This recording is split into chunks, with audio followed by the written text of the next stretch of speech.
Hello, everyone. This is the AFC Challenge Cup final preview show. We've got Philippines and Palestine on Friday at 5 GMT. The stakes are high. It's a ticket to Australia and a spot at the Asian Cup in January. Here joining me today is my partner in crime, co-editor and co-founder of Football Palestine. Abood, say hello. Hey, everybody.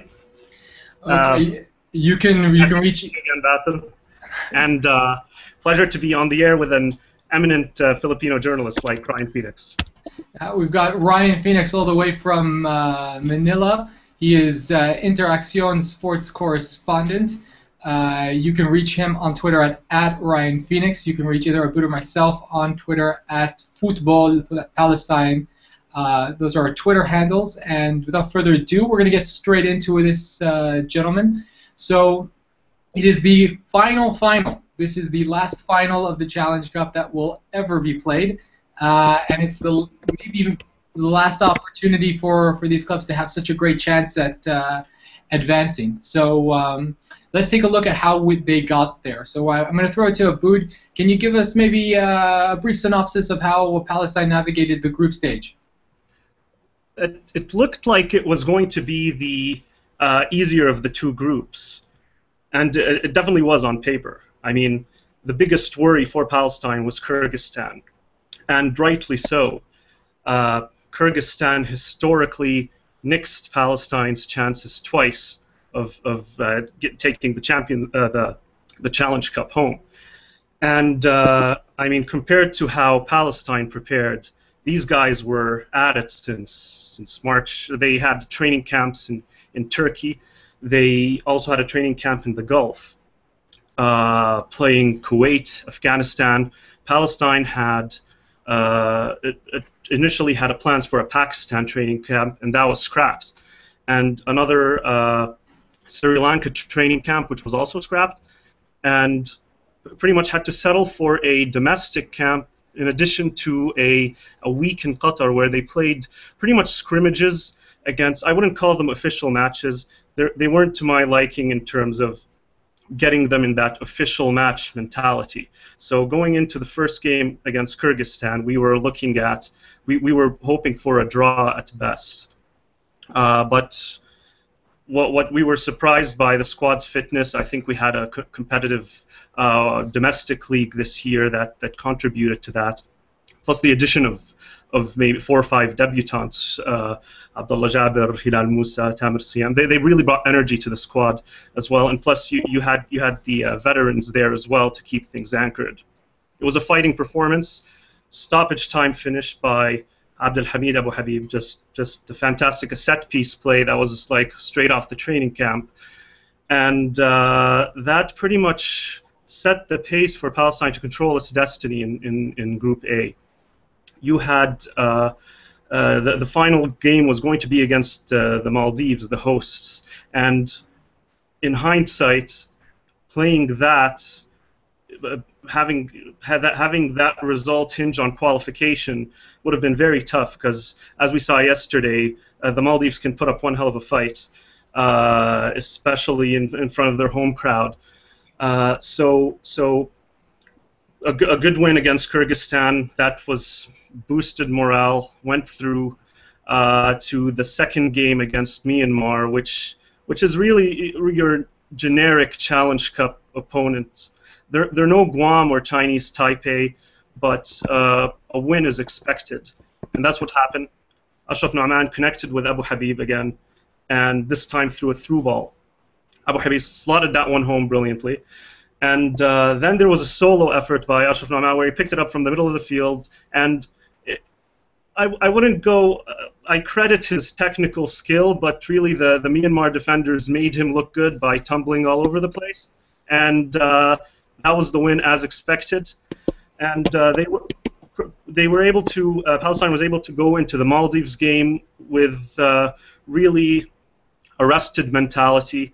And the squad was really rotated there, and really the philosophy was, okay, we want to get out of this group, on the top of this group, in the most comfortable way possible. You had four to five starters benched. The wing backs did not make cuts forward like they normally would, and pretty much even a center back was played in defensive midfield just to emphasize how defensive that game was. And the Maldives did look dangerous every now and then. A few class saves by Ramzi Saleh, the Palestine's goalkeeper, meant that Palestine would go through on top of the group. We were expecting to face the Philippines in the semi-final because everyone thought that Afghanistan would take care of Laos, but it so happened that the semi-final was set up versus Afghanistan, and the Afghanistan was well prepared.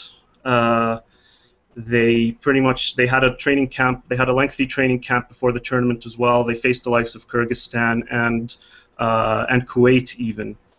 But ultimately, a factor, and like I said, I'm just gonna throw it back to the opening game against Kyrgyzstan, and how crucial that win was, because it enabled really a squad rotation throughout the group stage, and a rested attitude towards the final group match, taking the team in contrast to what Afghanistan had went through. In addition, of course, the unfortunate bus crash, which probably shook the team up a bit. But Palestine really controlled that game. Afghanistan, they play on the long ball. They hoof the ball into the box. Brilliant by Jamal Mahmoud to include Bahdari and Jaroun as the center-back partnership. They totally neutralized any aerial threats, which is where Afghanistan really brings the game. And really, as expected, Palestine went through in that semi-final to face the Philippines. Okay, so I'm going to throw it over to Ryan. Ryan, a little bit of different approach, a little bit different experience in the group stage for the Philippines. First group match, obviously very critical. They got a draw in that match as opposed to the win that Palestine managed to nick. How did things unfold in the group for Philippines? Yeah, thanks for having me, guys. It's been a hell of a ride for the Philippines. To start with, I think the draw against Afghanistan, in hindsight, we probably would have been happy, but that time when we had a draw, we thought we could have had 3 points. But looking back at it, we didn't have our leading goal scorer, Phil Husband, our defensive anchor, which is Rob here, is also absent due to suspension. So looking back, that 1 point was probably very crucial. So that first game out of the way, we had a good result against Laos. The second game was a 2-0 victory. In that game, I don't think the Philippines played very well. Just enough to get the victory. Just probably enough to shake the cobwebs off some of the players. The third game against Turkmenistan, where we won 2-0, I think, was one of the better games that we've seen from the Philippines. Going to that game, as our colleague Abdul has said, it was really a surprise that we were able to top the group, because we were very happy just to qualify for the semifinals, and being able to top the group was a cherry on the cake. Not to say that we really wanted to play Maldives over you guys. It's just that it happened that we were able to top the group. I think we could say, going from the first game until the last game against the Maldives, we were improving from game to game. I think we see the players playing more cohesively as a unit. I think they improved as the tournament went along. The only problem I think we're seeing is the number of injuries that we're having right now. There are, out of 20 players, 3 of them are injured. Neil Etheridge, the goalkeeper, Fanny Grado, the center back, and Berto Flora, the striker. And one of them had to leave, Dennis Kagara, prior arrangement, had to leave for his native country, Denmark. So out of 20 players, we only have 19. And I think there are some injury concerns about Stefan Trapp, the midfield player. So you can say probably that going to the final, will be in a 23-man roster. 18 of them are the only ones really 100% fit to play. So maybe looking going to the final, I think that's one thing that we should really be worried about as a Filipino fan. Although saying that, I think we're hitting at the right, we're peaking at the right time, going to the final. Okay, so I want to throw this to you guys again. Best performance, worst performance. So myself, from a Palestine perspective, I don't know, Aboud, if you're going to agree with me. Best performance, I think, was yesterday against Afghanistan. I thought they looked very sharp, very crisp. I mean, there were extenuating circumstances. I think it was very unfortunate that the Afghanistan team was involved in that bus accident, and maybe that played on their psyche. Obviously, it meant a couple of players couldn't play, but I think regardless, Afghanistan always brings the fight. They're a very tough opponent, hard to break down, and they really threaten on set pieces. And I thought they completely neutralized them. They kept the ball very well, and it was light and day. Just a huge difference between their performance a couple of days earlier against the Maldives. I thought the performance against the Maldives was horrible, and I actually cannot believe that this team managed to put together maybe the worst performance under Jamal Mahmoud against the Maldives, and then turn around and a couple of days later play one of maybe the best games in Jamal Mahmoud's tenure against what most people would consider a stronger squad in Afghanistan. What are your thoughts? I mean, I know people had said that the approach against Maldives was to get the result, and Jamal Mahmoud sort of has a history of doing this. We saw this in the qualifying stages as well, where they took care of business, 6 points from Bangladesh and Northern Mariana Islands. They went into the game against Nepal needing to draw. They got a 0-0. So what do you think? Do you actually buy that they went for the point and the entire setup against Maldives was the point, or do you agree with my assessment? Do you think strongest, weakest, the game against Afghanistan and the game against Maldives? Right. Oh, but that's okay. Before I get into that, you cut out for quite a good segment. If you can give me the key talking points, or your key points that you made. Yeah. I was saying that the strongest performance against Afghanistan, very crisp, totally neutralized the Afghan attack in the manner they played. And then the weakest performance against the Maldives, although some will say that was by design. Yeah. Jamal Mahmoud set up his team to just get that 1 point. Yeah, well, I agree with your assessment of the best performance, which is yesterday's versus Afghanistan. The back line was fantastic. They totally sealed it shut. Ramzi Saleh, the goalkeeper included. Defensively, it was really flawless, and I want to even particularly mention Omar Jaroun, which I think it was his best performance in a Palestine shirt. I was initially concerned about the speed of the two center backs being an issue because they're not known for that, but they pretty much were effortlessly blocking even ground attempts and high attempts. And midfield-wise, that was great as well. We probably could have done better to finish more chances, but I would say yes, the performance against Afghanistan was the best so far. The Maldives performance, I agree with you. I'm going to give you a two-folded answer. Yes, as a spectator watching it on the TV, I was not happy with the performance. You didn't enjoy it. It was just really just parking the bus, and there was no attacking spark or creativity whatsoever. But at the same time, I appreciated the context of the game, and it's pretty much in these types of tournaments you want to get out. It's not just about going out guns blazing all the time. You got to go through as efficiently as possible in order to face the tougher tests ahead, and I believe that's what was I buy it, that's the approach that Palestine took, but pretty much if you want to look at it from an objective point of view, yes, it was pretty bad. They pretty much ceded possession, and if it could have ended for the Maldives if we didn't have such a great keeper and great backline. But otherwise, I would probably say the worst performance would have been against Kyrgyzstan. We weren't really controlling the game, although there was a good fighting spirit throughout, and that eventually got us the goal. So I will say worst performance was the first one versus Kyrgyzstan.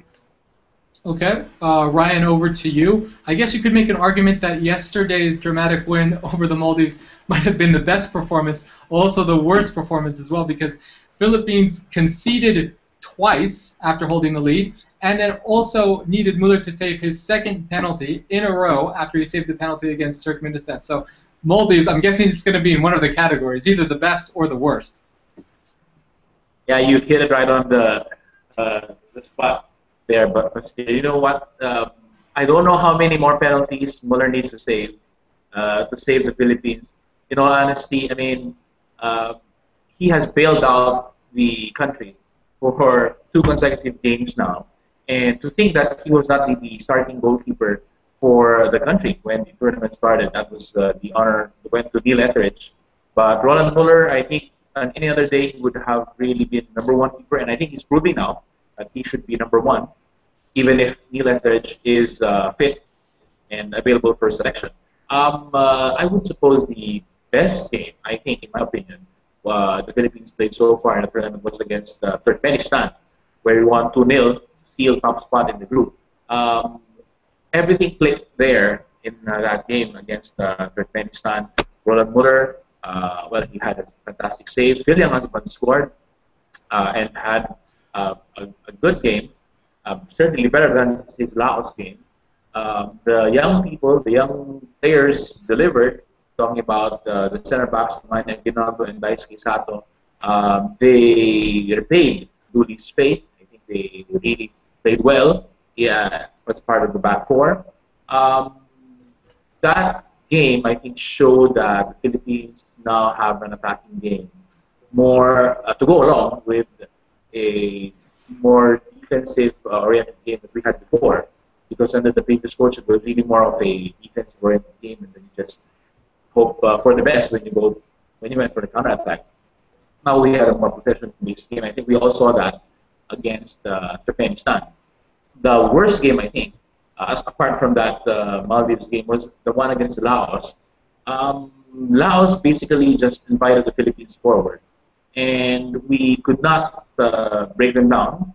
And I think that game was a learning game as far as Philippines is concerned, because of the fact that we were really given free rein and really rolled out the carpet for us to attack, and yet we weren't able to deliver. So Laos, I think, was not the best games that we played, but we got a result. We'll take that. The Maldives game, I think we really, really struggled, and we had no business really being in the final. But I guess that's how the ball really just bounces. You know, sometimes you just get a good bounce of the ball, and we had Muller on top of this game and had a goal in extra time. So here we are. Indeed, indeed. So, I mean, for some of the fans who maybe have followed both national teams a little more closely, will realize that this isn't the first time Palestine and Philippines have met. They've met twice before. Both of those encounters were actually under the auspices of an AFC Challenge Cup competition. The first time in 2011, that was for qualifying for the 2012 tournament. Both sides had different coaches. Palestine was coached by Musa Bazzaz, and Philippines was coached by Hans-Michael Weiss. Ended in a 0-0 draw, and they met in the third place game. That one was far more high scoring, ended 4-3 for the Philippines after they had taken a 3-1 first half lead.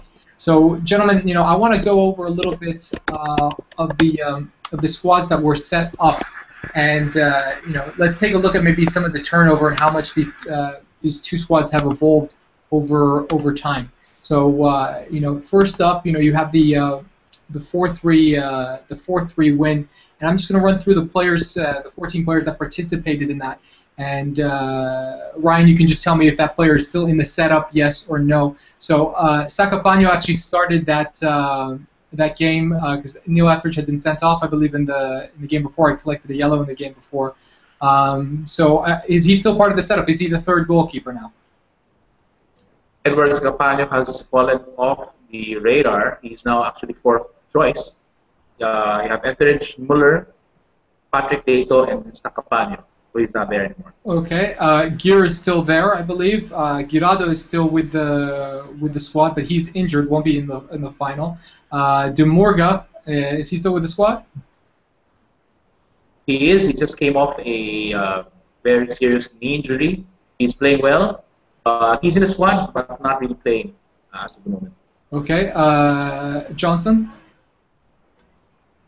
Johnson has not really featured under the new coach. Okay, and we've got James Younghusband, who I believe is carrying an injury. James Younghusband is there.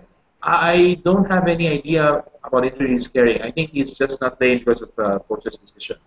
Okay, and then you had Mulders and Sabio in the midfield. Yeah, Mulders is still there. Sabio is a defensive center back. He's not with the Astros now, although he's playing domestic football in the Philippines. Okay, and then the final three on the list, actually one that I was personally surprised by because he gave us a lot of trouble, and I think he helped seal Philippines' progression the last time around in 2012 to the semifinal round. Angel Guirado's not there, but Phil Younghusband, who was a strike partner in that game, is there. Is Caligdong with the squad? All right, Angel Guirado has fallen off the radar because I think he is not really getting enough league action under the new coach. Chiqui Caligdong, bad luck for him because the new coach comes in, he gets a new injury that rules him up for a long period of time, maybe 4 weeks, which is crucial in the build-up of the Challenge Cup. So he's not featuring, he's a TV pundit now, working these games for the Challenge Cup. Just to add to what you're saying, I think it's a totally different Philippine team now that you're looking at versus the one that Palestine saw in the third place game. Not least because of the new coach involved. Because under the old coach, I think it's pretty much a predictable starting 11. You'll see how they line up. I mean, I can even predict, and you can even predict just by watching a few games from Coach Michael Weiss what the starting 11 would look like, how they will line up, how they will play. It's very, very predictable. He doesn't add many new faces to the squad, and he doesn't really trust in young blood, young players, and if I may say so, it doesn't really give them the chance to play. Unlike the new coach, who obviously, I don't know by hook or by circumstance, but he has given his trust in many young players, not just Aman Aguinaldo and Daisuke Sato.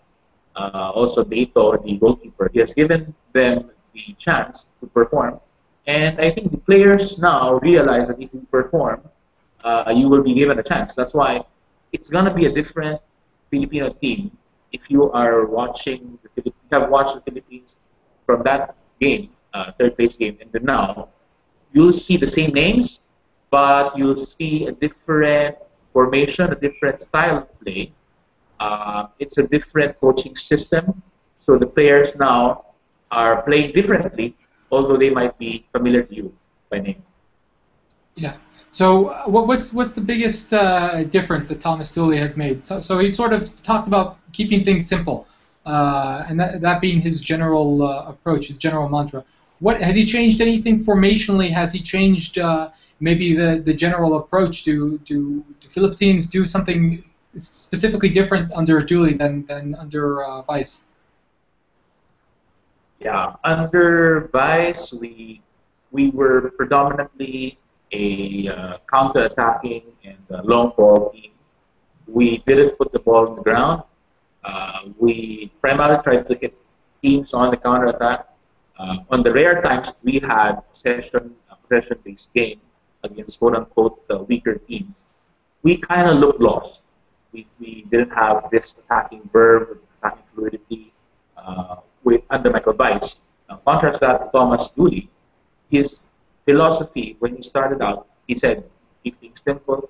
He wanted to put the ball on the ground, play from the back, and have this system wherein you pass the ball around, and you have this attacking knock threat wherein you move around, move the ball around, and I think that philosophy was embraced by the Philippines, and I think fans like us and your journalists like us, when we see how they are being done on the pitch, like you see the ball being passed around from the back and moving forward, the ease in which the players do it, passing the ball around, makes you wonder why Vice didn't do it in the first place. Because basically the same players, I think even younger players not being introduced by Vice, less experienced if you may, they are doing the job for Duty. So I think that's really a main difference that you'll see between the Vice era of the Aztals and the Duty era of the Aztals so far. And it's more of a possession-based game now. Okay, Aboud, let's take a look at who Palestine fielded in that game. Sure. I was actually kind of shocked by, brought back memories of who we actually had to play. So some of the names I think very similar to the Philippines. Some of them are familiar and are still with the squad, but I think the general setup and who we have available, the one or two players that really do make a difference. So you had Ramzi Salah in goal. Obviously, he's still there. He'll get his 102nd cap for the national team on Friday. Then you have Ahmed Harbi, who was playing center back, and I've always liked him as an attacking right back, but he had been dispatched as a center back, and he did okay. I mean, we have to remember that Palestine kept a clean sheet for 270 minutes, all three group games of this tournament. Yeah, they fell apart against Korea DPR, but most people would. Khalid Mahdi partnered him in central defense, and then you had Bassam Abu Saleh, who isn't a defender. He's he can sometimes play as an attacking right back, but he's usually more of a right winger in Jamal Mahmoud's system. And you have Musa Abu Jazar, who played as left back, and we all know about the troubles we had with Abu Jazar as a left back, also playing as a holding midfielder now. So really a patchwork back line. And then Mohamed Samara, who I think to really be honest, I mean, he has this pedigree of being a player that plays in Egypt, but really I think the past couple of times he's appeared for the national team, he really hasn't shown anything special. He has never impressed in a Palestine shirt. I'll just say it, outright say it. Yeah, and I think this game also pretty much marked the end of Maali Kawara's career. I don't think he had a good game at all. He was substituted 50 minutes in, and I don't think he actually played for Jamal Mahmoud after that. I mean, yeah. I'm struggling to remember. I'm pretty sure that was his last game. I don't. True. Yeah, you have Qadar Youssef, who we don't know. Will he start or will he not? Especially given that performance by the Abu Jazar and Murad Ismail partnership in the middle. Word is he's recovering, and we could see him start. He's always been a preferred first starter for that position, defensive midfield.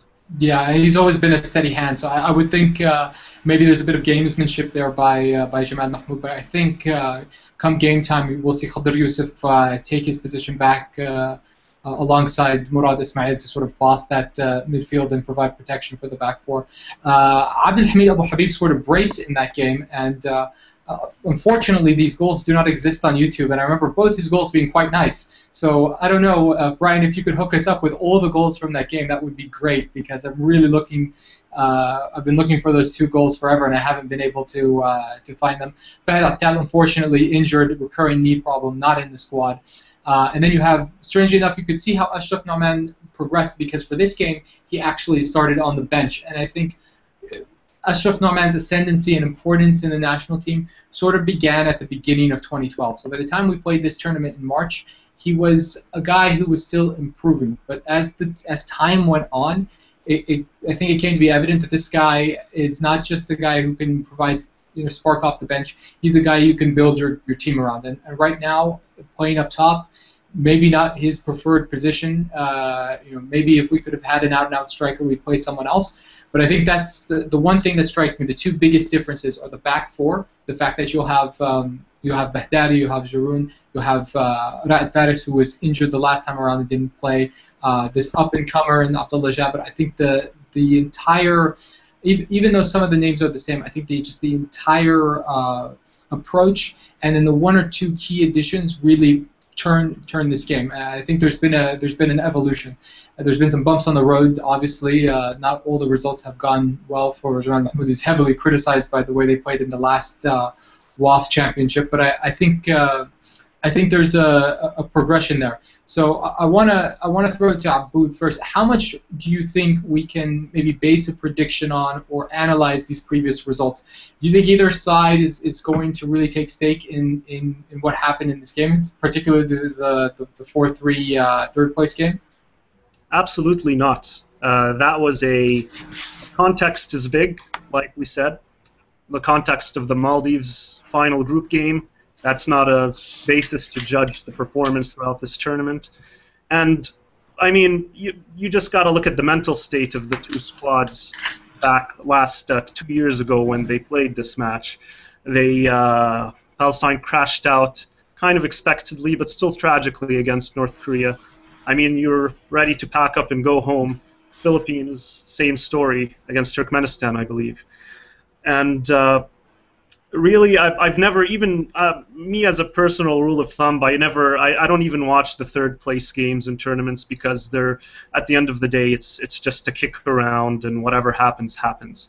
So I don't think we can actually use that as a gauge to how Friday's game is going to look like, especially with I think the two squads are going into Friday's game re-energized. Really developed since the last time they met, and really hungry for it. And this one could be anyone's taking at this point. I mean, 2 years ago when North Korea was in the mix, it wasn't so hard to lose to them. I mean, we're like, okay, that's North Korea. What are you going to do? But right now, I think either side believes that they should be taking that trophy home, and it's going to be one heck of a match, really. Ryan, your thoughts? I couldn't agree more. I mean, third place matches are there just to have more games for them. Maybe give one team a trophy at the end of the tournament. But to be honest, it's really not a game that we can base anything and infer anything from. Especially since that time we've changed coaches, as I mentioned before. So it's not going to be a gauge by any stretch of the imagination. Okay, and I was just looking over the FIFA ranking on FIFA's website, and it seems, if my amateur calculations are correct, even with a loss, both sides are in contention to get their best ever FIFA ranking.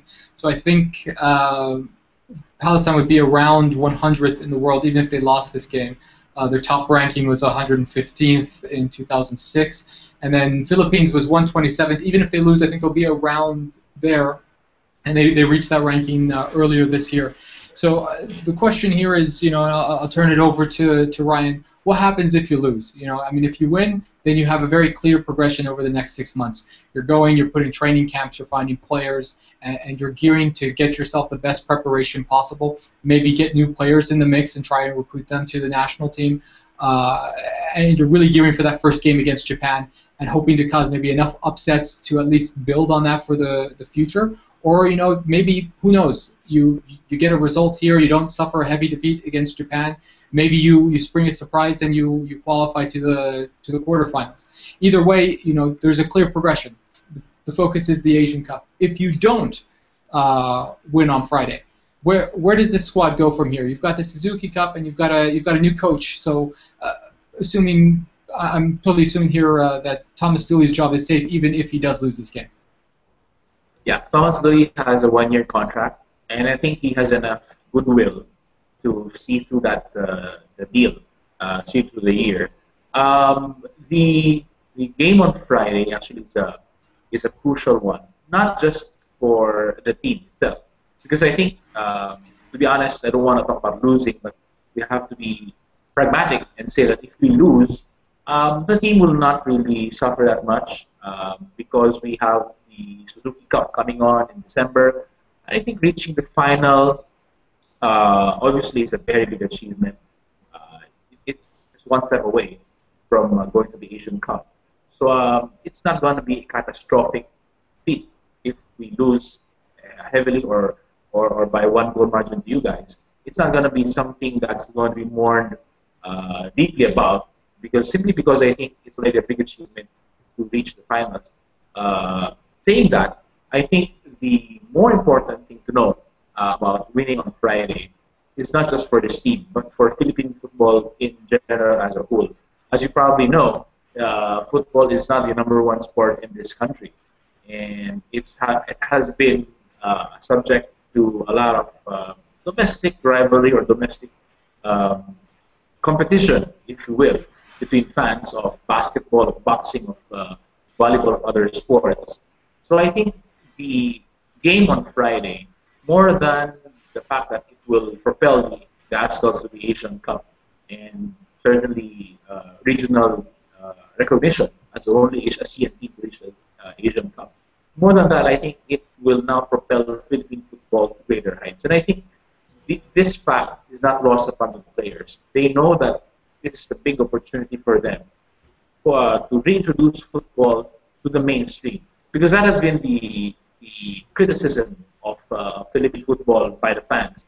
You have a lot of hype for these foreign players. At the end of the day, the casual fan, those who are not really football fans like us, the casual fans ask, so what have you achieved? And to be honest, we won the Peace Cup, which is really not really a big trophy. And there's really nothing tangible to answer that question. What have you won? What have you achieved?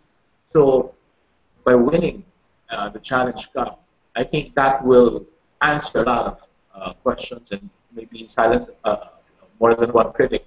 And I think for Philippine football, that would be a huge, huge development if we were to win. To lose, not as catastrophic, but I think to win it, I think more than the team, I think the sport that will really be launched in a new level, if you will. Okay, Abud, I'll throw it over to you. I think there might be a bit of a transition if Palestine win or lose this tournament, because stories came out a couple months ago. Jamal Mahmoud saying he would leave the national team even if they won the Challenge Cup. Do you see the FA making a concerted effort to have him stay on for another couple of months, maybe another year, if they win? My view when that when that statement came out was that it was really a consolation kind of statement to pave the way for him leaving if the team loses, without any kind of, the mess that happens in those cases where people would start calling for his head, and then so that statement was made, I believe, just to give him a clean exit in case we lost and didn't take the Challenge Cup, because really I think that would be the right time for him to leave, or I can see him leaving if we don't win. But if we do win, I see no other option than having him stay on, and I think that would happen. He would stay in charge, and because there's really nobody else, I believe, that can lead Palestine into the Asian Cup. Like what Ryan was saying about how Dooley transformed the Filipino team.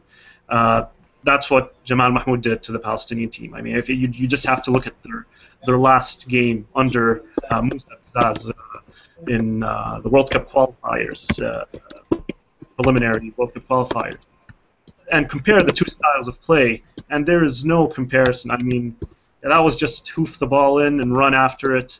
And sure, the guy was able to run drills, but that's all about he was good for. Jamal Mahmoud made his imprint on the squad. He has his. They've played differently under him, and they haven't played like that in recent memory. And I don't really see who can take the squad forward to the Asian Cup besides him. Yeah. Jibril Rajoub came out yesterday, said that in the event that we do win, Palestine will be having training camps in Germany. My response to him is just like the training camps they were scheduled to have in Pakistan and in Sri Lanka. That never happened. So, but anyway, fingers crossed. We'll cross that bridge when we get there. I think it's very exciting times for both teams, but obviously if they If they lose, you're looking at a completely different trajectory. You're looking at a 12, 13-month trajectory, depending on when the new FIFA World Cup qualifying format gets underway. And then maybe under a new coach. Maybe they go for a foreigner this time. Maybe they go back to the same well and get a guy like Samir Issa to coach the squad. You know, a guy who knows Palestinian players on either side of the green line might be a good fit. But I think, you know, maybe in contrast to Ryan a little bit, if they don't win, I do think it's a bit of a tragedy, because this has sort of been the focus ever since they announced that the Challenge Cup winner that was going to go to the Asian Cup. This has been the focus for Palestinian fans, and I think in contrast to the Philippines a little bit, the Philippines are about, I would say, 4 to 5 years into a renaissance, whereas Palestine is 16 years into a renaissance. You know, they got accredited by FIFA again in 1998. We've been sort of waiting for them to do something. To get to an Asian Cup would be, I think, the first hurdle, and then maybe to start consistently getting to it in order to build to, who knows, maybe a deep run in World Cup qualifying. So I want to get into, I just want to get into the actual match preview. Predicted 11s for Friday's game. Ryan, let's start with you. Schrock might be carrying an injury. He's not 100%. Will he start? That is the $1 million question, or $1,000,000 question, because we're in the Philippines. It's a it's game time decision, I think, for Strachey.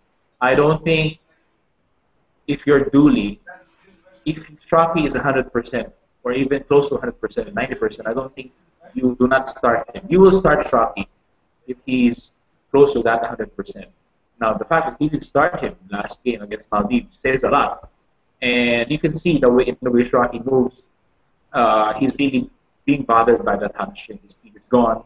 Explosive speed or the burst of speed that we used to see from him is a bit lacking in that Maldives game. But saying that, he can still be a difference maker when he is on the field.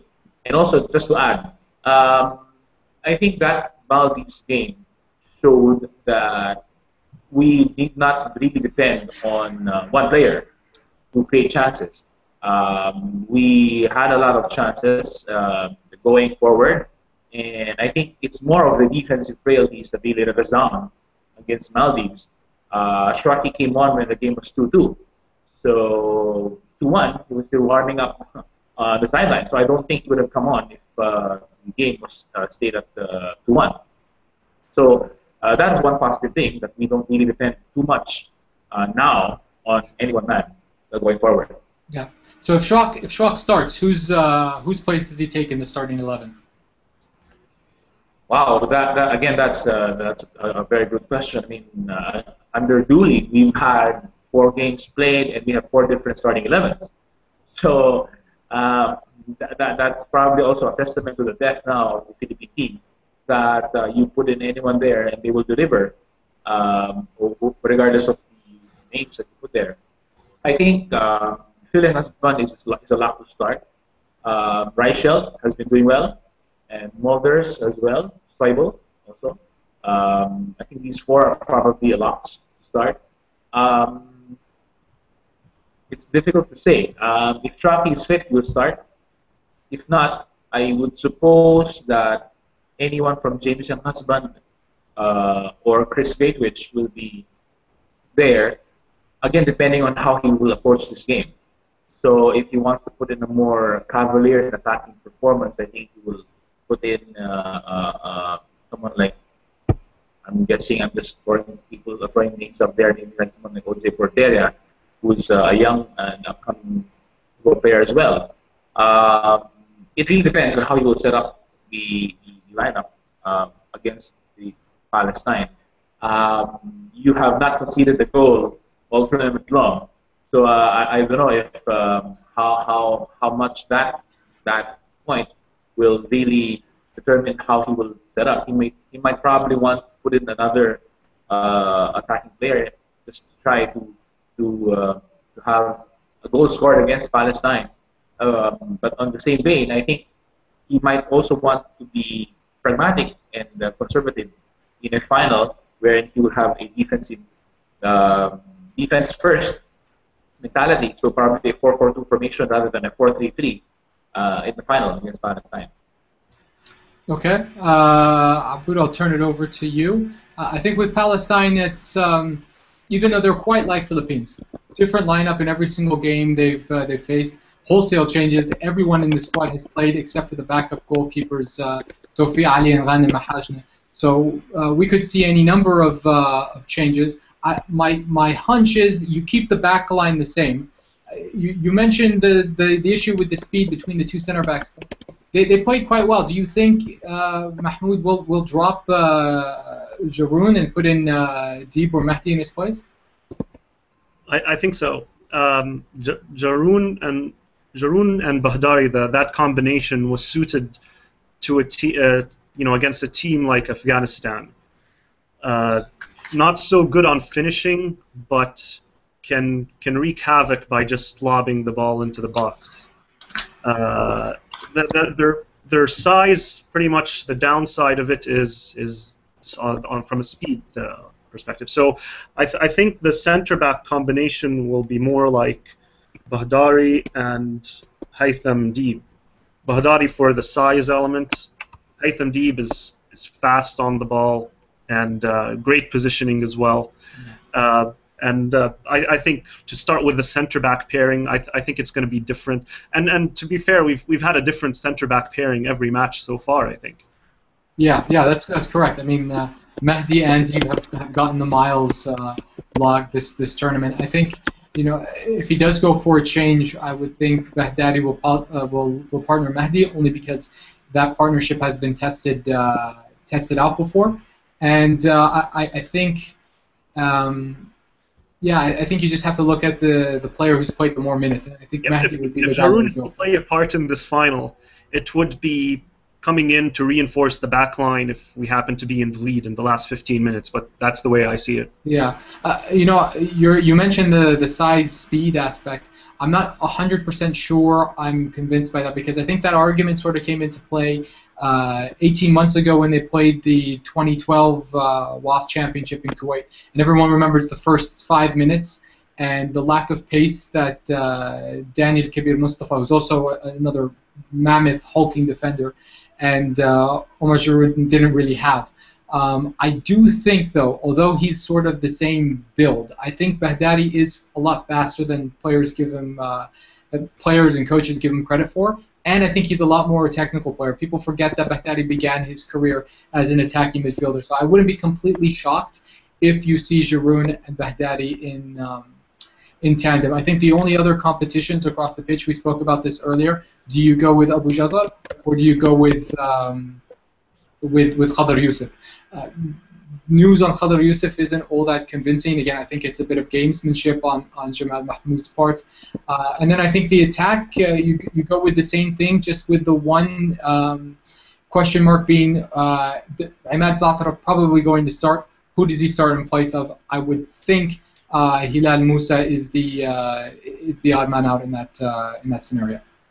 Yeah, that would look like it. Unless you put Hilal Musa in the center and have Noman as an all-out striker, but anything can happen there.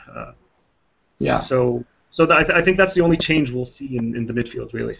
Yeah, and just a final question here before we wrap things up. Ryan, after that third place game, the result Palestine 3, Philippines 4 was just briefly for an instant trending on Twitter globally. Is there that sense of anticipation in the Philippines? Because we know you have a rather large population, so if you guys get into it, we can sort of see some buzz on social media. Is there that sort of anticipation in the air in Manila and in other parts of the Philippines? Yeah, I think the sense of anticipation is just starting to creep in, and that is just really saying a lot because now the only time that anticipation is creeping in is when we're in the final. So I think that says a lot about the football status of football in the Philippines. That being said, I think now that the result against Maldives is now being talked about in the papers and in social media, I think we'll see a lot of interest going into that game against Palestine. I think, you know what, I think time difference is not really a big. It's a big factor because the game is being shown here 12 midnight until 2 a.m. in the morning. So that's should be one of the hindrances. Yeah. But that's a perfect way to start the weekend, right? You know, hit the bar 12 to 2. You've got the game, and then if you win, you can continue the party right on to Saturday morning. That's a good way of putting it, and that's also a good training ground for the World Cup as well. At the same time as Brazil. Yeah. Yeah, so just to wrap things up, guys, quick predictions on your part. What's going to happen? Ryan, we'll start with you. I think, all right. I think I said that we're happy to be in the final, but I think the sense of players now, they know that it's something special. It doesn't come every day. And with the Asian Cup, with the new format, they all know that. So they know that this is one golden chance that they cannot really just let go, not take full advantage of. There's also the sense of the quote-unquote golden generation of footballers who started in 2010, where we had a good run in the Suzuki Cup. I think that window for the golden generation, talking of Kylian Husband, Rob Deere, Chris Gakwich, the veterans of 2010, they know that the window is not really very long. So if they want to leave a big mark in football, this year is a time. The Challenge Cup and the Suzuki Cup. These two tournaments are the statement tournaments that they really have to perform. But I think it's gonna be a very close game. Again, I would have to beg your indulgence if I predict a Philippines victory. I know it's 2-1. I'm the only one here from the Philippines, but I would suppose it's gonna be a very tight game. It's not gonna be a 4-0 victory for any team. I think it's gonna be a nail biter. I think we're gonna be biting our nails all the way to the final whistle. Okay, Abud, turn it over to you. I think both sides have pretty much. I was going to suggest naming this segment. Tell us why your team is going to win, rather than just outright predictions, because everyone I think has good reason to believe they're gonna win it. And I would cautiously tip Palestine to win. We have a good squad. We have good depth. It's been rotated well throughout, and I would just be wary of the back line should be on their toes, because I think, contrary to the teams we've faced so far, Philippines actually can finish plays. I'm not going to outright predict a score, but I'll say it'll be very close. I agree. It's going to be a nail biter. We're biting our nails from now. So. Yeah, I can already feel the heart palpitations. I'm going to agree with you. I think Palestine wins by the odd goal. I don't think it's going to be easy. It may come down to the strength of their defense being just so good. But yeah, you're talking about a team that hasn't been as ruthless in front of goal as they should be, and that is because they have a lack of an out-and-out striker. And then you combine that with a keeper that's just having this magical moment. Everything that's coming in front of him, he's stopping. I mean, other than a tap, and you can't get anything past Muller. And I think he has more reason to, he's got this chip on his shoulder. Etheridge came in and he had the spot, maybe not based on merit, maybe just based on his past performances. So you're coming up against a great goalkeeper and against a disciplined team, a team that's, say what you want about their past pedigree in football, but this is a team that's getting a more and more professional approach towards the game. They have a sporting culture. They've got a coach that's been there before. Thomas Dooley captained the States at the 1998 World Cup, played at the '94 World Cup. So I would think it's going to be extremely close, and it may just be one of these 1-0 drab results that the neutral will say, "Oh, that was a horrible game." But for anyone, penalties. Yeah, I mean with the form Muller's in, I definitely do not want to see penalties. But yeah, I think Palestine by the narrowest of margins, and I'm biased, obviously. And who can blame you? Huh? Yeah. So anyway, guys, that's all for our Challenge Cup final preview show. I'll throw up all the information where you can follow us in an annotation somewhere around this area. You can also subscribe to our channel at the bottom. And again, we'll be live tweeting throughout the match. That's at Friday, 5 p.m. GMT. So watch it and see who's going to book that 16th spot in Australia next year. Until next time. Yeah. Good luck. Thanks. Cheers. Later.